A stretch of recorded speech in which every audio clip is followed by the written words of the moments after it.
Hi friends, welcome back to my channel. ಇವತ್ತು ನಾನು ಮಾಡ್ತಾ ಇದ್ದೀನಿ ಇನ್ಸ್ಟೆಂಟ್ ಕುಲ್ಫಿ ಪ್ರೀಮಿಕ್ಸ್. ಈ ಪ್ರೀಮಿಕ್ಸ್ನ ರೆಡಿ ಮಾಡಿ ಇಟ್ಕೊಂಡ್ಬಿಟ್ರೆ ಇನ್ಸ್ಟೆಂಟಾಗಿ ಕುಲ್ಫಿ ಐಸ್ ಕ್ರೀಮ್ನ ಯಾವಾಗ ಬೇಕೋ ಆವಾಗ ಈಸಿಯಾಗಿ ಮಾಡ್ಕೋಬೋದು. ನೀವು ಮಾರ್ಕೆಟ್ಗೆ ಹೋಗಿ ತಂದು ತಿನ್ನೋದಕ್ಕಿಂತ ನೀವೇ ನಿಮ್ಮ ಸ್ವಂತ ಪ್ರಿಪೇರ್ ಮಾಡಿ ಕೊಟ್ಟರೆ ನಿಮಗೂ ಖುಷಿ, ಹಾಗೆ ನಿಮ್ಮ ಮಕ್ಕಳು ಕೂಡ ತುಂಬ ಇಷ್ಟಪಟ್ಟು ತಿಂತಾರೆ. ಅಷ್ಟು ಚೆನ್ನಾಗಿರುತ್ತೆ ಈ ಕುಲ್ಫಿ. ಸೇಮ್ ಮಾರ್ಕೆಟಿಂದ ತಂದು ನೀವು ತಿಂದಾಗ ಯಾವ ರುಚಿ ನಿಮಗೆ ಸಿಗುತ್ತೋ ಅದೇ ರುಚಿಯಲ್ಲಿ ನೀವು ಮನೆಯಲ್ಲೇ ಪ್ರಿಪೇರ್ ಮಾಡ್ಬೋದು. ಇನ್ನು ತಡ ಮಾಡದೆ ಈ ಕುಲ್ಫಿ ಪ್ರೀಮಿಕ್ಸ್ನ ಹೇಗೆ ಮಾಡೋದು ಅಂತ ನೋಡೋಣ. ಮೊದಲು ನಾವು ಒಂದು ಪ್ಲೇಟ್ಗೆ ಎಣ್ಣೆನ ಸ್ಪ್ರೆಡ್ ಮಾಡಿ ರೆಡಿ ಮಾಡಿ ಇಟ್ಕೊಳ್ಳೋಣ. ಶುಗರ್ ಕ್ಯಾರಮಲ್ನ ಮಾಡಿ ಇದಕ್ಕೆ ಹಾಕಬೇಕಾಗುತ್ತೆ. ಹಾಗಾಗಿ ಪ್ಲೇಟ್ಗೆ ಎಣ್ಣೆನ ಸವರಿ ರೆಡಿ ಮಾಡಿ ಇಟ್ಕೋಬೇಕು.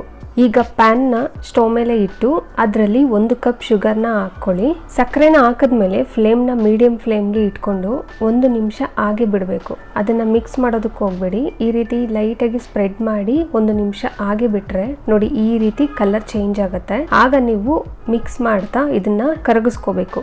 ನೋಡಿ ಇಲ್ಲಿ ಶುಗರ್ ಎಲ್ಲನೂ ಕಂಪ್ಲೀಟಾಗಿ ಕರಗಿದೆ. ಶುಗರ್ ಕರಗಿದ್ರೆ ಸಾಕು. ತಕ್ಷಣ ಸ್ಟವ್ನ ಆಫ್ ಮಾಡಿ ನಾವು ಎಣ್ಣೆನ ಹಚ್ಚಿ ಪ್ಲೇಟ್ಗೆ ರೆಡಿ ಮಾಡಿ ಇಟ್ಕೊಂಡಿದ್ವಲ್ಲ ಅದಕ್ಕೆ ಹಾಕಬೇಕು. ಇದನ್ನು ಪ್ಲೇಟ್ಗೆ ಹಾಕಿದ್ಮೇಲೆ ತಣ್ಣಗಾಗೋದಕ್ಕೆ ಬಿಡೋಣ. ಇದು ತಣ್ಣಗಾದ್ಮೇಲೆ ಚಿಕ್ಕ ಚಿಕ್ಕದಾಗಿ ಪೀಸಸ್ನ ಮಾಡಿ ನಾವು ಪೌಡರ್ನ ಮಾಡಬೇಕಾಗುತ್ತೆ. ಇಲ್ಲಿ ಪ್ಲೇಟ್ಗೆ ಹಾಕಿರೋದ್ರಿಂದ ಥಿಕ್ನೆಸ್ ಜಾಸ್ತಿ ಆಗಿ ಇದನ್ನು ಪೀಸ್ ಮಾಡೋದಕ್ಕೆ ನನಗೆ ತುಂಬ ಕಷ್ಟ ಆಯಿತು. ನೀವು ಅಗಲವಾಗಿರುವಂಥ ತಟ್ಟೆಗೆ ಹಾಕ್ಕೊಳ್ಳಿ, ಇಲ್ಲಾಂದರೆ ಬಟರ್ ಪೇಪರ್ ಇರುತ್ತೆ ಅಲ್ವಾ, ಅದಕ್ಕೆ ಹಾಕ್ಕೊಂಡು ತೆಳ್ಳಗೆ ಸ್ಪ್ರೆಡ್ ಮಾಡಿದ್ರೆ ಅದು ಗಟ್ಟಿ ಆದಮೇಲೆ ಪೀಸ್ ಮಾಡೋದಕ್ಕೆ ತುಂಬ ಈಸಿ ಆಗುತ್ತೆ. ನೋಡಿ ಈಗ ತಣ್ಣಗಾಗಿದೆ. ಇದು ತಣ್ಣಗಾದ್ಮೇಲೆ ಪ್ಲೇಟ್ಗೆ ಅಂಟ್ಕೊಂಡ್ಬಿಟ್ಟಿರುತ್ತೆ. ಆಗ ಒಂದು ಚಾಕುನ ತಗೊಂಡು ಈ ರೀತಿ ಮಾಡಿದಾಗ ಈಸಿಯಾಗಿ ಪ್ಲೇಟಿಂದ ಸಪ್ರೇಟ್ ಆಗುತ್ತೆ. ಸಪ್ರೇಟ್ ಆದಮೇಲೆ ಚಿಕ್ಕ ಚಿಕ್ಕ ಪೀಸ್ಗಳನ್ನಾಗಿ ಮಾಡ್ಕೋಬೇಕು. ಈ ರೀತಿ ಮಾಡಿರೋದನ್ನ ಒಂದು ಮಿಕ್ಸಿ ಜಾರ್ಗೆ ಹಾಕೋತಾ ಇದ್ದೀನಿ. ಇದನ್ನ ಈಗ ಫೈನ್ ಪೌಡರ್ ಮಾಡಬೇಕು. ಈ ಪೌಡರ್ನ ಹಾಕಿ ಕುಲ್ಫಿ ಮಾಡಿದಾಗ ಕುಲ್ಫಿಗೆ ಒಳ್ಳೆ ರುಚಿ ಸಿಗುತ್ತೆ, ಹಾಗೆ ಕಲರ್ ಕೂಡ ತುಂಬ ಚೆನ್ನಾಗಿ ಬರುತ್ತೆ. ನಾನು ಇದನ್ನು ಪೌಡರ್ ಮಾಡಿದ್ದೀನಿ. ನೋಡಿ ಕಲರ್ ಎಷ್ಟು ಚೆನ್ನಾಗಿ ಬಂದಿದೆ. ಇದನ್ನು ಈಗ ಒಂದು ಬೌಲ್ಗೆ ತೆಗೆದಿಟ್ಕೊಂಬಿಡಿ. ನೆಕ್ಸ್ಟು ನಾನಿಲ್ಲಿ 3 ಬ್ರೆಡ್ ಸ್ಲೈಸಸ್ನ ತಗೊಂಡಿದ್ದೀನಿ. ಇದನ್ನು ಈ ರೀತಿ ಚಿಕ್ಕದಾಗಿ ಪೀಸಸ್ನ ಮಾಡಿ ಮಿಕ್ಸಿ ಜಾರ್ಗೆ ಹಾಕ್ಕೊಳ್ಳಿ.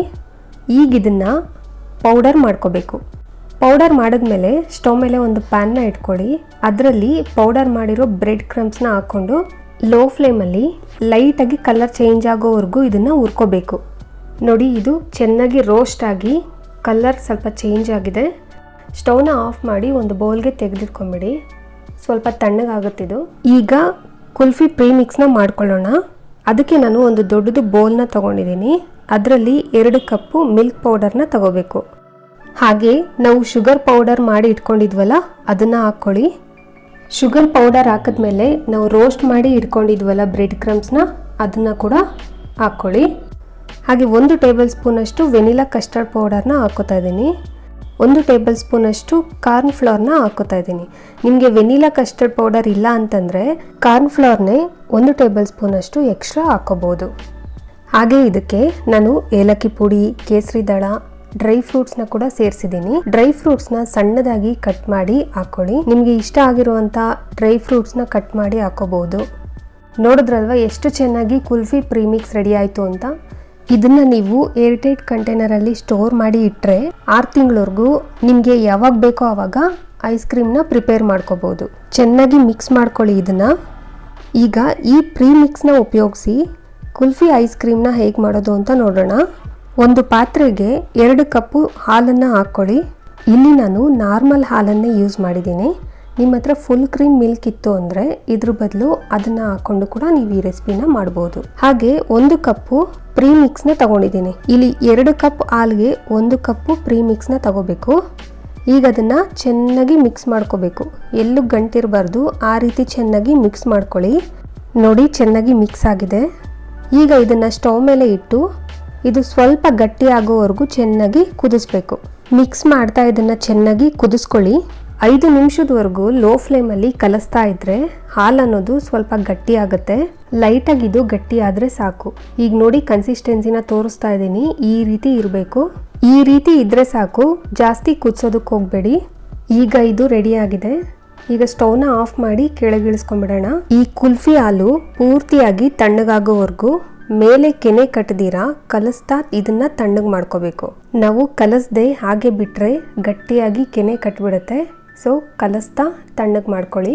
ಹೀಗೆ ಪೂರ್ತಿಯಾಗಿ ತಣ್ಣಗಾದ್ಮೇಲೆ ಕುಲ್ಫಿ ಮೋಲ್ಡ್ಸ್ಗೆ ಅದನ್ನು ಹಾಕ್ಕೊಳ್ಳಿ. ನಿಮ್ಮ ಹತ್ರ ಕುಲ್ಫಿ ಮೋಲ್ಡ್ಸ್ ಇಲ್ಲ ಅಂತಂದರೆ ಕಾಫಿ ಗ್ಲಾಸಲ್ಲಿ ನೀವು ಇದನ್ನು ಹಾಕ್ಕೊಂಡು ಕುಲ್ಫಿನ ಪ್ರಿಪೇರ್ ಮಾಡ್ಬೋದು. ಹೀಗೆ ಕುಲ್ಫಿ ಮೋಲ್ಡ್ಸ್ಗೆ ಹಾಕಿದ್ಮೇಲೆ ಸಿಲ್ವರ್ ಫಾಯಿಲಿಂದ ಇದನ್ನ ಕವರ್ ಮಾಡ್ಕೊಳ್ಳಿ. ಈ ರೀತಿ ಕವರ್ ಮಾಡಿದ್ಮೇಲೆ ಐಸ್ ಕ್ರೀಮ್ ಸ್ಟಿಕ್ಸ್ನ ಇಡೋದಕ್ಕೋಸ್ಕರ ಚಾಕುಯಿಂದ ಚಿಕ್ಕದಾಗಿ ಹೋಲ್ಸ್ನ ಮಾಡಬೇಕು. ಈ ರೀತಿ ಹೋಲ್ಸ್ನ ಮಾಡಿದ್ಮೇಲೆ ಐಸ್ ಕ್ರೀಮ್ ಸ್ಟಿಕ್ಸ್ನ ಇಡಿ.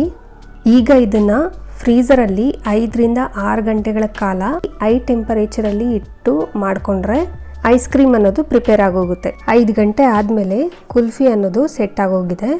ಈಗ ಇದನ್ನು ಡಿಮೋಲ್ಡ್ ಮಾಡಬೇಕು. ಅದಕ್ಕೆ ನೀರಲ್ಲಿ ಒಂದು ಸ್ವಲ್ಪ ಹೊತ್ತು ಡಿಪ್ ಮಾಡಿ ತೆಗೆದ್ರೆ ಈಸಿಯಾಗಿ ಅದು ಡಿಮೋಲ್ಡ್ ಆಗುತ್ತೆ. ನೋಡಿದ್ರಲ್ವಾ ಕುಲ್ಫಿ ಪ್ರೀಮಿಕ್ಸಿಂದ ಎಷ್ಟು ಈಸಿಯಾಗಿ ಕುಲ್ಫಿನ ಮಾಡ್ಬೋದು ಅಂತ. ಅದರ texture, colour as it is ಮಾರ್ಕೆಟಲ್ಲಿ ಸಿಗೋ ಥರನೇ ಇರುತ್ತೆ. ತುಂಬ ಟೇಸ್ಟಿಯಾಗಿ ಇರುತ್ತೆ. ನೀವು ಒಂದ್ಸತಿ ಇದನ್ನು ಟ್ರೈ ಮಾಡಿ ನೋಡಿ. ಟ್ರೈ ಮಾಡಿದ್ಮೇಲೆ ಹೇಗೆ ಬಂತು ಅಂತ ಕಾಮೆಂಟ್ ಮೂಲಕ ತಿಳಿಸಿ. ಈ ರೆಸಿಪಿ ನಿಮಗೆ ಇಷ್ಟ ಆಗಿದ್ರೆ ಲೈಕ್ ಮಾಡಿ, ಶೇರ್ ಮಾಡಿ. ಹೊಸದಾಗಿ ನನ್ನ ಚಾನಲ್ನ ನೋಡ್ತಾ ಇರೋರಾದರೆ ಸಬ್ಸ್ಕ್ರೈಬ್ ಮಾಡ್ಕೊಳ್ಳಿ.